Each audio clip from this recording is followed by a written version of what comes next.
Welcome back mga kaaldab. Ito na naman po ang inyong lingkod, si Mr. Destiny. At magbibigay po tayo ng pinakamainit na update po ngayon sa social media mga kaaldab. Mukhang mamaya na nga po ito, paluluhain tayo ni Alden Richards sa ipalalabas mamaya sa Puso't Isipan sa Magpakailanman mga kaaldab.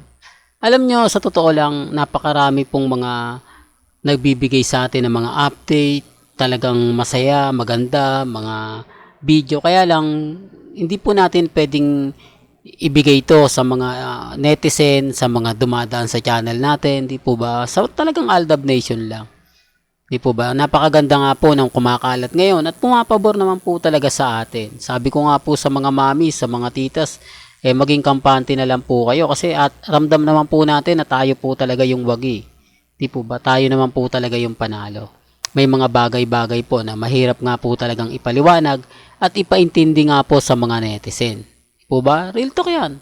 Pero bago tayo magsimula at bago natin pag-usapan itong mga maiinit na kaganapan, kung bago ka lang sa channel na to at isa kang true-blooded Aldab Nation na nagmamahal po kina Mengay at Tisoy, tama po ang channel na pinuntahan mo, kaya consider na po kitang bagong subscriber at huwag mong kalimutang i-share ang mga video po natin sa mga mami, sa mga titas at sa mga senyor. Hindi naman lingid sa inyong kaalaman na pinag-uusapan nga po ang huling episode ni Alden Richards. Di po ba? Sabi ko nga po sa inyo dito sa channel ni Mr. Destiny, lahat ng mga kaganapan, pabor man o hindi, kina Mengay at kay Alden, gusto ko pa rin po malaman ninyo. Di po ba? Sa dami po kasi ngayon ng bumabatikos kay Alden at sa mga issue na binabato kay Mengay, di po ba? Umpisa natin kay Mengay. Marami nagsasabi na mga main fanatics na hindi pa raw po tayo makapag-move on. May mga ilang Aldab Nation pa rin po ang naninira kay Mengay at kay Congressman Spotted. Tanong lang po sa mga dumadaan sa channel ko, ano nga po bang paninira yung ginagawa namin? Ano nga po ba sa tingin ninyo ang mali sa mga pinapakita ko? Di po ba? Wala naman pong update si Mengay eh.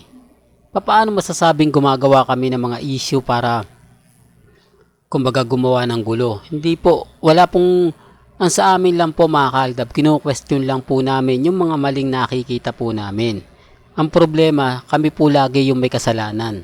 Kami po yung laging sinasabing ganito, sinasabing ganyan. Kasi kung titignan nyo naman po mga kaaldab, 101%. Real talk to mga kaaldab, napakarami pong update na pumapabor po sa Aldab Nation. Samantalang sa Armain, parang wala na. Di po ba? Yung kasal na sinasabi nilang ito, kasal na kami, pero parang hindi naman. Di po ba? Parang wala naman po talagang katotohanan. Ang dami po kasi mga nagtatanong, ang daming nagdududa, lalo na nga po ilang mga netizen, bakit hindi na, parang wala naman daw pong kagana-gana, parang hindi naman po daw nakitaan na sa iba. Sa bagay mga kaaldab, talagang kahit sino naman po magdududa, kahit sino naman po mapapaisip, lalo na nga po kapag tayo nagbibigay ng update. Real talk to mga kaaldab, base po kasi ito mga kaaldab sa mga nangyayari at nagaganap. Kasi kung titignan nyo, di po ba, kay Alden Richards, kay Mengay, yung mga panahon talagang yung sinasabing kamustahan, yung sabay halik, yung behind the scene na talagang hinahalikan ni Alden kapag hindi po talaga nakikitaan kay Congressman Spotted. Di po ba? Tama naman po ako at totoo naman po yung sinasabi ko, kaya lang affected po sila. Kaya lang may mga bagay-bagay po na sinasabi nilang ganito, sinasabi nilang ganon. Bakit ko daw lagi kinukumpara si Alden Richards kay Maine Mendoza? Di po ba na tapos na nga po yung boxing, may nanalo na. Pansinin nyo po rito mga kaaldab, pansinin nyo rito. Etong mga post ni Mengay yung mga post nila sa EAT. Bakit walang gaanong nagtatanong? Bakit walang gaanong kumbaga nanonood na uy ganito ganyan etc etc. Di po ba ang daming lapses nga po sa EAT. Doon nga po hinihintay natin kung ano po yung sasabihin, pero hindi, nire-respeto rin po nila Tito Vic and Joey si Alden Richards. Di po ba? Kasi hindi naman po talaga totally na pinag-uusapan yung kasalan o yung naging kasalan. Di po ba? Mabilis na kapag move on ang ilang mga netizen. Lalo na po yung mga mamis, mga titas, mga senyor. Totoo naman po mga kaaldab, ang problema lang po sila. Di po ba? Sinasabi nilang ganito, sinasabi nilang ganyan. Basta tayo, chill lang tayo mga kaaldab. Sabi ko nga, kung ano lang yung latest, kung ano lang yung trending, doon lang po tayo. Huwag po tayong basta-basta maniniwala sa mga sinasabi nila, sa mga pinapakalat po nila.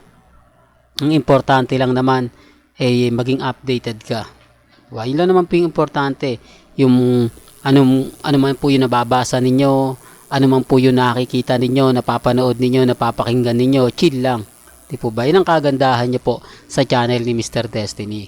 Pag dumating po yung point mga kaaldab na tayo pa rin, di po ba, sa ganito, ganyan, chill lang. Sabi ko nga po, depende na lang to sa mga magre-react at magko-komento. Di po ba?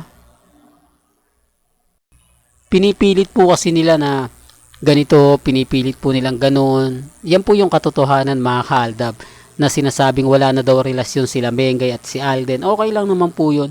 Hindi naman po natin pinupush yun Di po ba? Basta sa atin, kung ano po yung nababasa natin, nakikita natin, napapanood natin, okay lang.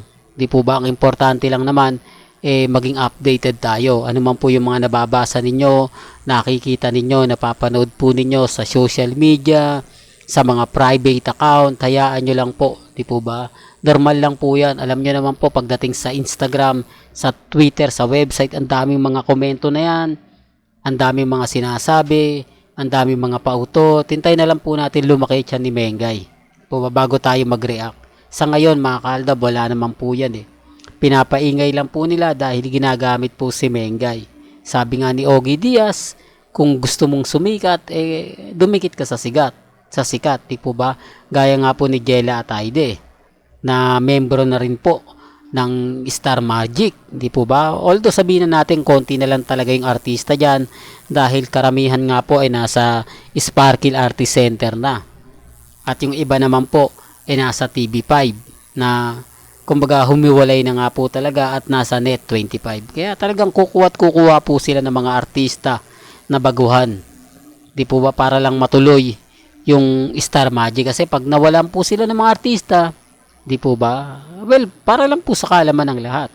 Well, hanggang dito na lang po yung updates natin Kaya kung gusto nyo pa po ng pinaka-latest at sariwang update, abay tumutok lang po kayo sa channel ni Mr. Destiny para updated po kayo sa mga bago at sa mga latest na i-upload po natin maya-maya lang. Hanggang sa muli, salamat po sa panonood at pakikinig.